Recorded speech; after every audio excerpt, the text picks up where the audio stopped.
to enter the Latin American markets, the best possible way in order for you to make revenue there and get everything you can from the market. It's not so easy. It's a bit tricky, but I'll do the best I can to try and help you on that. Just to give you some information about BoaCompra. So as I said, BoaCompra is connecting international companies to Latin America for over 16 years. We have over 300 merchants working with us, gaming-related merchants, all the major players in the market work with us in the area. And actually, it's funny that BoaCompra started out exactly because of gaming. So the first transactions ever made in BoaCompra were related to gaming. So it's actually a funny story that that now we are so focused and related to gaming as we are today, 16 years later. So BoaCompra is part of PagSeguro. PagSeguro is one of the biggest payment fintech in Latin America, a Brazilian company with headquarters in São Paulo. We are listed in the New York Stock Exchange since 2018. Over 5 million active merchants. We are also a bank, so over 4.9 billion PagBank active users. The main difference between BoaCompra and PagSeguro, for those that already know the Brazilian market and know the brand PagSeguro, is that PagSeguro is able to remit nationally, so remit into Brazil, and BoaCompra is able to remit internationally. So it allows you to actually get your money out of Brazil with no worries and no bureaucracy in the middle. Talking a bit more about Latin America. Why is Latin America such a great market to be in? Because it's huge. That's the first one. 655 million, so it's a lot of people. The growth in the area, it's a growth of 19-20%. So it's totally worth it to invest there. Why people don't invest in Latin America so much is a different question, and that is related to the fact that the market is a bit tricky. So we have 14 different currencies, which alone is a challenge. Then we don't have the entire population, not the entire population has access to a bank account, only between 30 and 50%, and the card penetration is also not so high, 64%.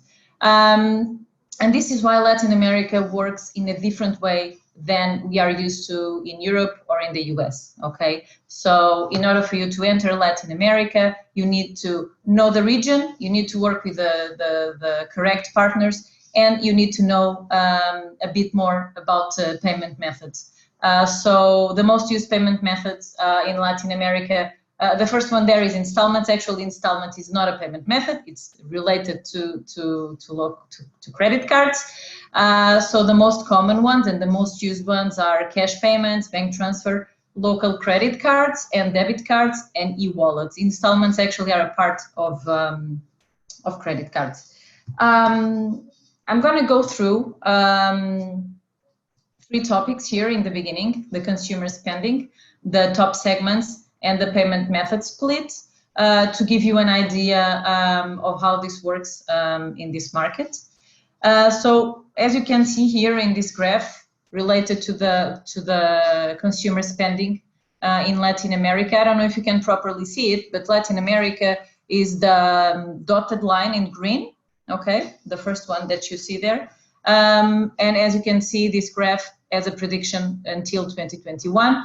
I'm sure this prediction actually will be different, will be higher, because during this pandemic situation, this COVID situation, the e-commerce volume has increased a lot, okay? But even still, looking at this graph, we can see that it's a market that it's continuously growing since 2018.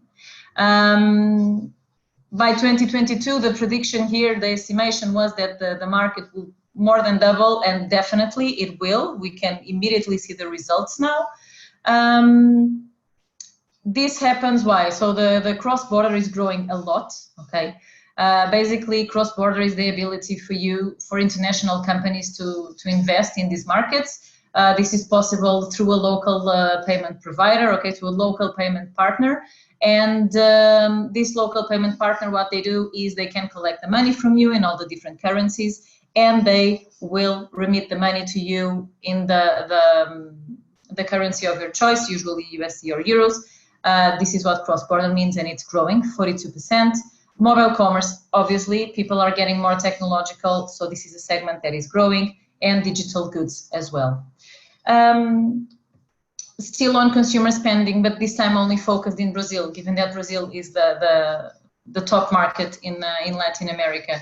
So also this graphic is not fully updated because we can only see it until January 2019. Also in Brazil, 2020 will grow even more, okay? Here the estimation was 106 billion reais, but it will overcome that for sure. I don't have any questions there. Marketplaces are the main driver for this. Marketplaces are super important in the area now. And again, smartphones. People are getting technological. They like to pay using their phones, using an app. And the companies need to evolve with them and need to offer appropriate payments to the users if they want to grow. As for the top segments, I have a graph here. I know that this graph might be a little difficult to read because it's a bit small, so I will try to give you an idea. So this graphic basically shows the verticals in different verticals. We have entertainment, electronics, clothing, food, travel, okay, different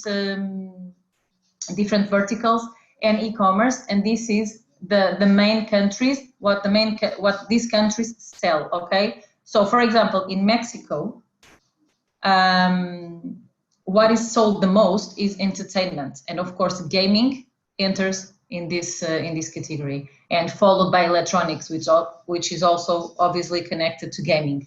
In Colombia, the same. Peru, the same. Chile, the same. Argentina, the same. The only market that entertainment is not the top vertical is Brazil. But actually, it's the third one, okay? So in Brazil, electronics and IT is the first one, followed by clothing, and then we have entertainment. But this is just to give you an idea of what people are buying at the moment, okay? And yes, entertainment is big. It's, of course, not only gaming, but gaming is getting bigger and bigger and plays a vital role in this entertainment graph. Regarding the payment methods in Latin America. So as I was telling you in the beginning, payment methods in Latin America are not the same as we have in Europe or in the US, okay? They are very particular. So I will try to give you an idea of how they work. So in Europe, in the US, people are used to buying online a lot using credit cards, okay? We just call them credit cards. For the sake of this presentation, I will call them international credit cards. Why? Because these credit cards that we have in the US or in Europe are credit cards that you can use worldwide, okay? Any website in the world that has a credit card option, you can use an international credit card. When it comes to Latin America, this is not the case, okay? There are specific credit cards for Latin America per country, okay? There's a specific credit card for Brazil, for Mexico, for Chile, for Argentina. Each country has a specific one, and we call them local credit cards, okay? They work exactly the same as the international credit cards, but they can only be used inside their country, okay? So a local credit card in Brazil can only be used in Brazil and to pay for Brazilian items, okay, Brazilian companies, the same with all the other countries, okay? So if you want to enter Latin America, if you want to sell your game in Latin America, if you have international credit cards, that's not going to work, okay? One thing that's important for you to know is that, yes, the local credit cards will be called Visa and MasterCard, the same, but they are made specifically for Latin America. So when it's time for you to choose to enter this market, and when you want to make sure you have local credit cards, you need to contact the right people that will help you on this. This is a payment method split for the entire Latin America. Local credit cards play a big role. On this 52% of credit card, of course, we are also including international credit cards, but they will be, if so, 1% from this. Okay, credit cards take the biggest piece of the pie, and they are followed by cash payments.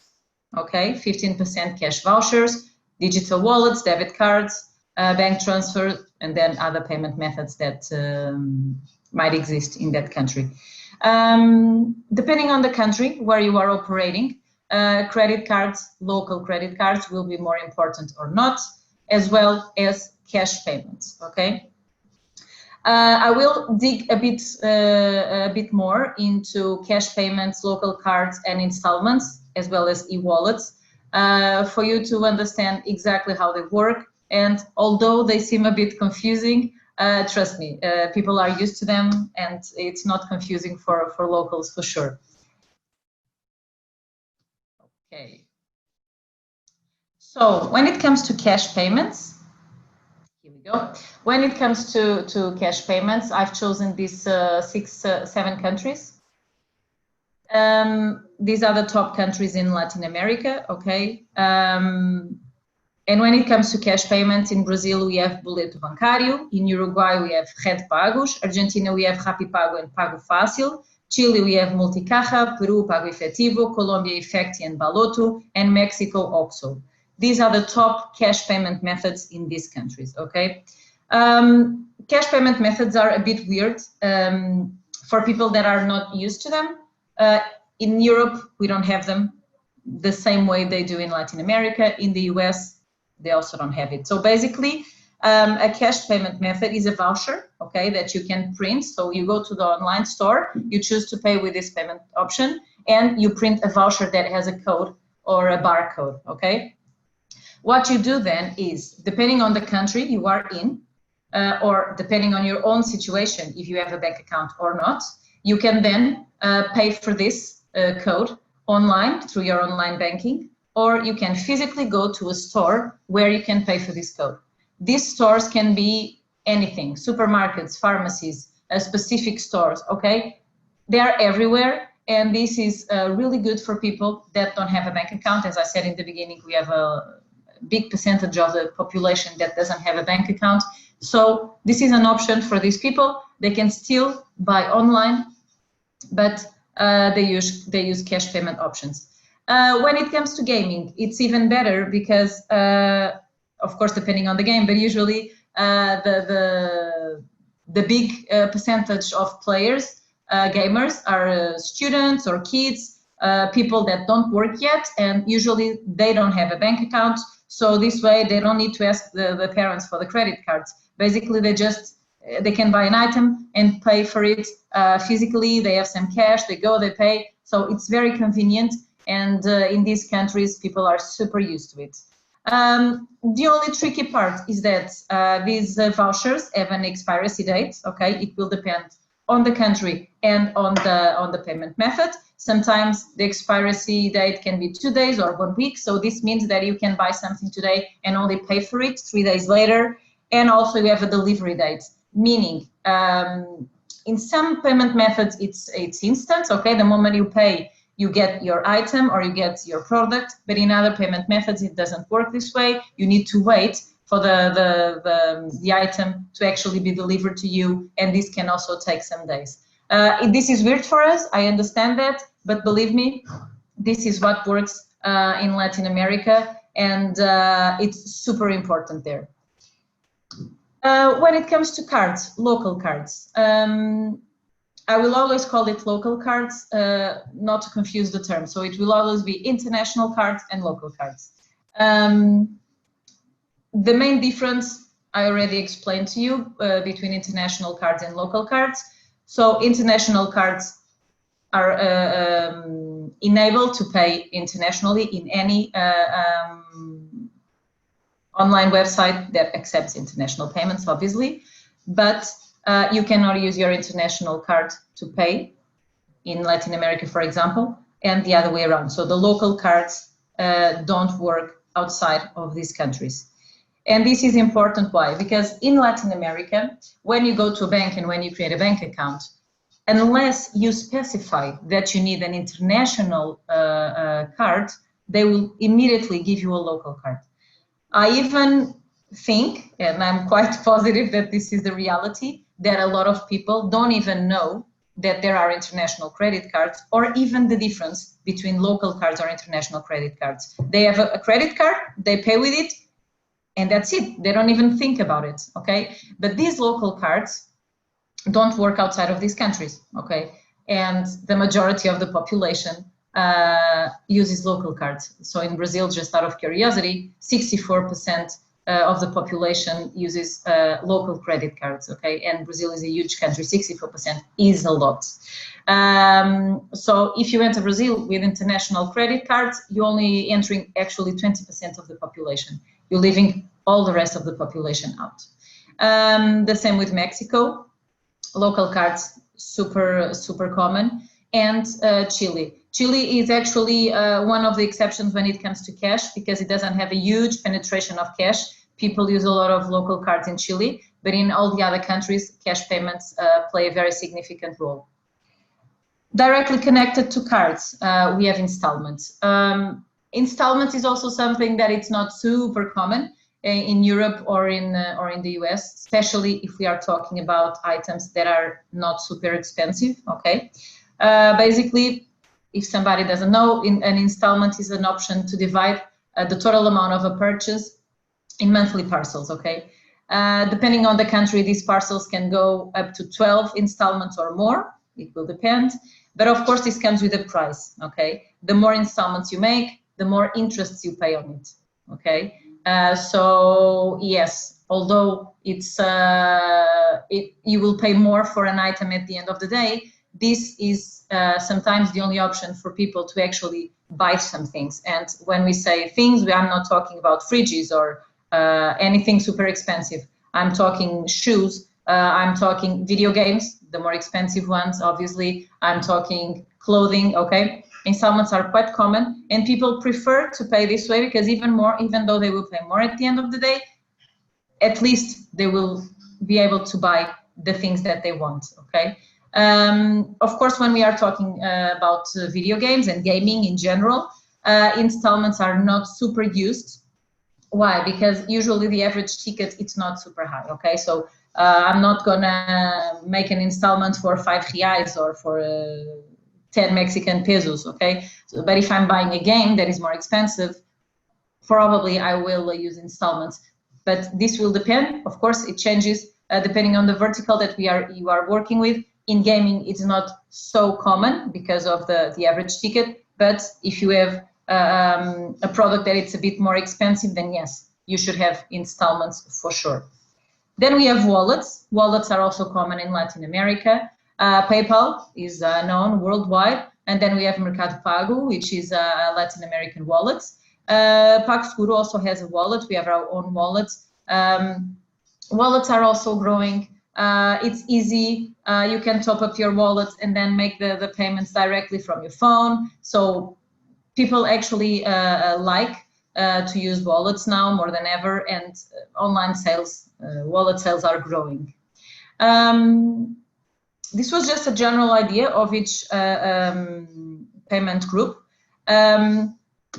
Just to give you a better idea of the payment split in each of these countries, if we take the example of Argentina here, as I was telling you, cash plays 71% of the pie here, okay? So huge percentage here. In Argentina, almost everybody uses RappiPago or Pago Fácil to pay for everything they buy online. Here, local cards only represent 28%. Of course, it's only 28%, but it's important 28%. So if you want to reach the entire market, you should have local cash payments and also local cards. Another example, in Brazil, for example, local cards here take the biggest piece of the pie. Brazil is going cards are increasing, are rising in Brazil.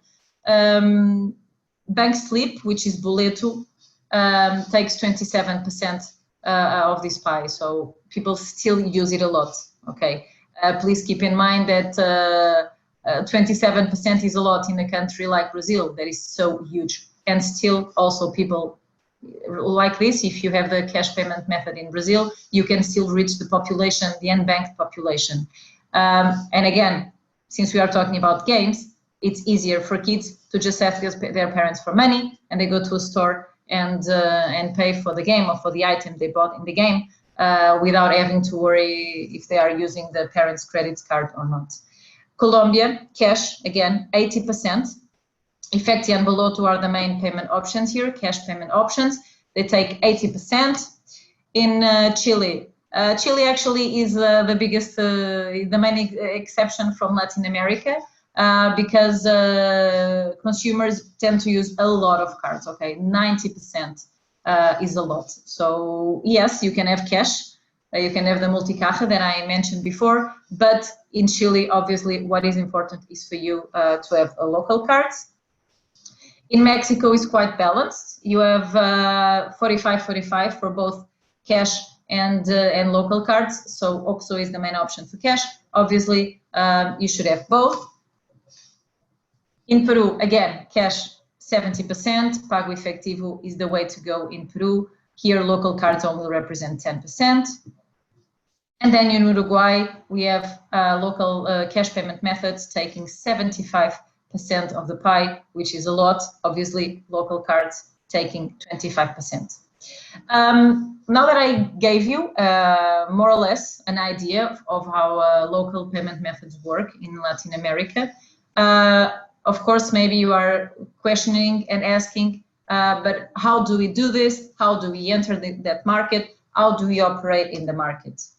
So first, you have to keep in mind that this is a difficult market to enter if you are doing it alone, okay? You have 14 different currencies. You have different features in every country. Bureaucracy is also different. So it's a difficult market to enter. You should have a local partner, a local payment provider. It's the best way for you to enter these markets. Why? Because this local partner will basically do all the bureaucratic work for you, okay? Obviously, things are not the same as in Europe or in the US. The legislation is not the same, is way worse, and people don't have bank accounts. Everything is different from here. So having a local partner will help you because this local partner will educate you on how to enter the market, what you need to do. You don't have to have a local entity. If you are connected to a good local partner, they will handle everything for you, the compliance docs, security features, everything. Usually, you just have to make one integration to cover the entire market. And this is good for you. Why? Because if you want to enter the Latin American market and open all the countries, imagine, you don't need to go through the bad time of getting your money in different currencies. No, this doesn't happen. Okay, so your local partner will collect all this money from you for you in all the different currencies, and at the end of the day, you will get the money in your bank account in the currency of your choice. Usually, it's USD or euros, and everything will run smoothly. Of course, having local payment methods is super important. Having a good local payment provider, super important, but it's also important to adapt to the market.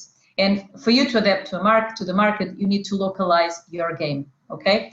Localize language and currency. Why? Because when the players go there, first of all, we have to think that we are talking about kids. Some of them don't know how to speak another language rather than Spanish or Portuguese, and a lot of games we know that nowadays are in English, okay? So it's good to always have the game localized into Spanish or Brazilian Portuguese, depending on the countries we are talking about, and also localize the currency. Because players will not feel comfortable if they want to pay for an item and they will see US dollars instead of seeing the currency of their country, okay? So this is important. So the three main tips are local payment provider, language, and currency. All of these need to be adapted to the country. What are the advantages for the merchant to have these local payments? Well, obviously, the first three I have here on the presentation: higher conversion, increase of sales volume, and the reduction in the cart abandonment are all connected. And this is logical because if you are using the local currency, if you are using the appropriate language and the local payment methods, people know how to use them, they know how to pay, and obviously they will buy more. Okay, so they are all connected. Then you will have full control of all the transactions on a personal cabinet. You will have enhanced security features on all of the transactions. You will have a positive reputation association, because if people say that now you accept local payment methods, they talk to the neighbor, they talk to the friend, and everybody will know that now you accept those payment methods and you use local currency and you have the website in Portuguese or Spanish. So this will give you a positive reputation in the area. Then it's easier for you, obviously, because you don't need to go through the hassle of all the bureaucracy. As I mentioned before, usually it's an easy setup when integration covers all the markets. You have the settlement in USD or euros. The settlement can be from all the countries, okay? You can choose to work in the 14 different countries in Latin America, and at the end of the day, what you get is everything from those countries collected and in the currency of your choice. And then, of course, all these companies should be PCI compliant for your own safety. So basically, this means that you can just sit at home or at the office, and you can enter the Latin American market without having to worry. And you just need to implement, you just need to have a good integration of the system, localize the game, currency and language, and then at the end of the day, you get the money in the currency of your choice. And that's the easiest way for you to do this without having to worry a lot about the markets. From the end user perspective, it's also important because for them, it's a simplicity of payments, obviously. Suddenly, they are able to pay on a website that they were not able to pay before. And it's simple, it's easy, they know the payment methods, they relate, so it's convenient. Immediately, they feel, they have the feeling of familiarity, obviously. They use their own currency to pay, which is always a plus. Nobody likes to pay in a different currency, obviously, because we never know exactly how much money we are spending. This leads to an increased trust and an instantaneous feeling of inclusion, because people feel included and they feel empowered. Imagine that you have a super famous game and you cannot play that game, or you cannot even buy that game because this game doesn't accept local payment options. From one day to the other, you are able to play this game as well as the rest of the world. This gives a feeling of empowerment to all the players that are now able to do it. Obviously, they will have access to cash payment methods, credit cards. It's also easier and more transparent for the user. And the fact that the companies are PCI compliant is also a plus, because people feel safe when they buy, and they are not afraid of being robbed or anything online, because unfortunately we see a lot of situations like that. So just to wrap up everything, basically what you need to do to enter Latin America is find a good local payment provider, and then follow the tips from the local payment provider, localize your game, currency-wise and language, and then just sit at the office and wait for the money to come in, because obviously it will come. I can tell you from our own personal experience, during this pandemic time, our revenue has increased over 200%, okay? It's insane, because people spend more time at home, they work from home, kids were at home for a long period of time because schools were closed, and they play more, they buy more games online, and it's insane how we increased during this pandemic time, totally insane. Last but not least, I would like to share with you, this is an example from a company that we work with, it's Red Fox. So basically, they needed that. They needed to enter LATAM. They needed payment methods. They wanted to start out with Brazil because it's the main market in Latin America. They contacted us. They integrated our solution. And nowadays, of course, they have an improved, higher conversion, and they are now spreading into the other countries of Latin America. They have a super good experience, and everybody can have a good experience. You just need to find the right partner to do it. And at the end of the day, everybody is happy, because all the companies that provide payments, they want you to succeed as well as you want to succeed. Okay. I don't know if you have any questions. I'm available for questions. I don't know if Christian is already here, but Christian and I are available for questions if you have them now. Okay, so I see some questions here in the group chat. What makes BoaCompra a leader as a payment provider in LATAM? Well, we have been in the market for a long time, okay, 16 years. The main reason is we are Brazilian, okay?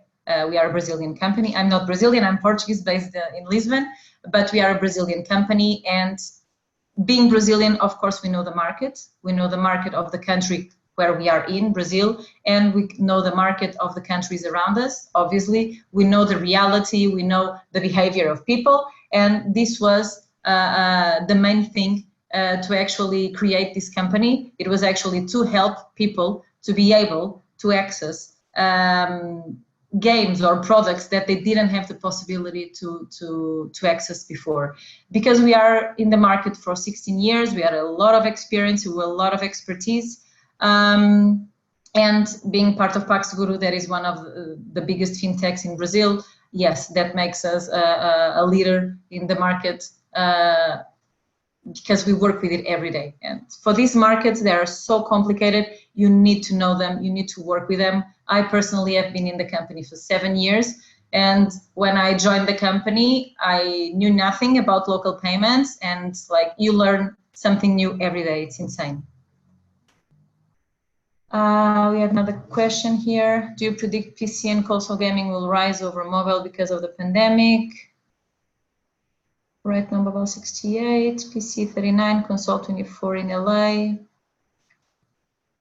Well, first of all, there is one thing that we need to think about, which is when we're talking about gaming, this is a very specific area.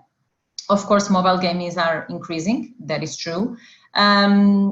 Consoles in Latin America can be very expensive to buy, okay? This is the reality that you have there. So yes, they exist, of course, you can buy them all there, but they are so expensive compared to Europe or the US. So this is already a negative point for console games, because people need to have them in order to actually play the games. And this is a very good example of a product that you buy with installments is a console. People play a lot online on your exactly 180% more expensive, that's true. So people tend to play a lot online browser games, but of course, since the mobiles started to develop in a way that they are basically our own personal computers, everybody plays a lot on their mobile, and that's a reality that we cannot run away from.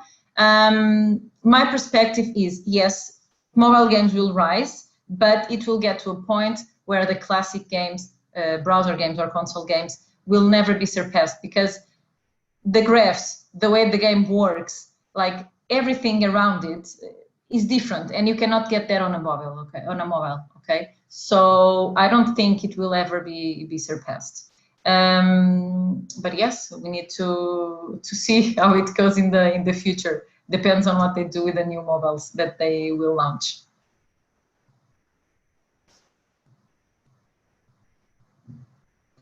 Do you promote more of a mobile platform or a PC-based platform?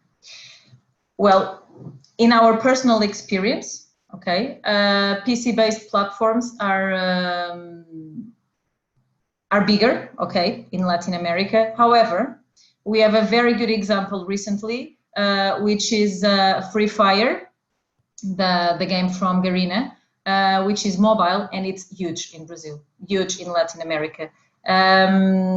So, of course, at the end of the day, it will depend on the game, obviously, and will depend on how the players accept the game. So it's a bit difficult to actually give you an advice. If you are asking me that question or if you want to know exactly on what to bet or what to develop in order to enter Latin America, it's difficult to answer that question because in the past, yes, browser games were huge. But with this example of Garena, it's a bit difficult to actually properly answer that question. I would give you an advice to make both versions, both browser and mobile. You're welcome. Of course, if you have any questions, my email was in the presentation. If you didn't have time to copy it, I can give it to everyone. If you have any other questions that you would like to see answered, you can always shoot me an email, and I'm happy to help you with other questions that you might have regarding the payment methods or how to properly enter the market. Feel free to do that.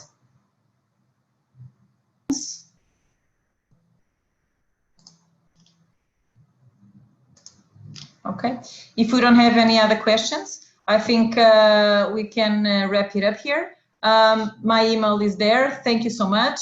Hope you enjoyed it, and come back to me if you have any questions. Thank you so much. Ciao, ciao.